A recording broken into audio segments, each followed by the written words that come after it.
Em relação ao Oriente Médio, a declaração destacou a crise humanitária nos territórios palestinos ocupados, mostrando grande preocupação com a violência em Gaza e na Cisjordânia. Eles condenaram as ofensivas israelenses que causaram morte e destruição de infraestrutura civil. Também mencionaram a crise no sul do Líbano, pedindo o fim imediato das hostilidades para evitar mais mortes de civis. Sobre as sanções ocidentais, o grupo demonstrou uma grande preocupação com os efeitos dessas medidas unilaterais na economia global.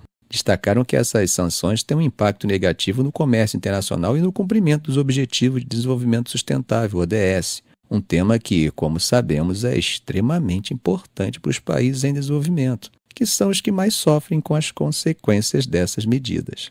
Outro ponto importante, gente, foi a reforma do sistema financeiro internacional. O BRICS está pedindo por um sistema financeiro mais justo e inclusivo, que realmente leve em conta a realidade das economias emergentes. E olha só, a proposta russa de criar uma bolsa de grãos do BRICS foi bem recebida.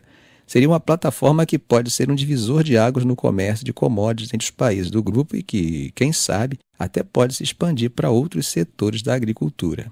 Outro tema interessante foi o sistema de pagamentos entre fronteiras. O BRICS quer soluções mais rápidas e práticas e uma das ideias é usar moedas locais para diminuir as barreiras comerciais. Também falaram sobre criar o BRICS Clear, que seria uma infraestrutura independente para liquidação e depósito, para ajudar a complementar o sistema financeiro global. Falando em inovação financeira, o grupo destacou a importância de mais cooperação entre os bancos, promovendo práticas inovadoras e mecanismos de financiamento em moedas locais.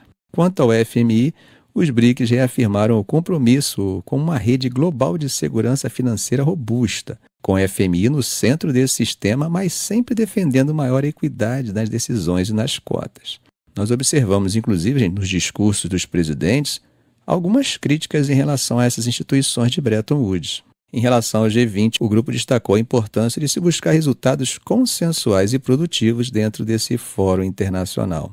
E depois de tudo que a gente viveu com a pandemia, eles também apoiaram iniciativas para prevenir futuras crises sanitárias, como o fortalecimento do Centro de Pesquisa e Desenvolvimento de Vacinas do BRICS. E para terminar, um tema que alguns podem considerar um tanto quanto exótico: a conservação de grandes felinos. Isso mesmo. O grupo apoiou a iniciativa da Índia de criar uma aliança internacional para a conservação desses animais, incentivando a cooperação entre os membros do BRICS nesse tema.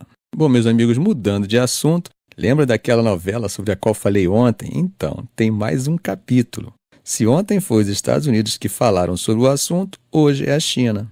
Isso mesmo, hoje, quinta-feira, o Ministério das Relações Exteriores da China afirmou que não tem conhecimento nenhum sobre a presença de tropas norte-coreanas na Rússia. Essa declaração veio exatamente depois das declarações dos Estados Unidos que colocaram ainda mais gasolina nesse fogo todo, mas falando apenas em indícios, prova que é bom até agora nada.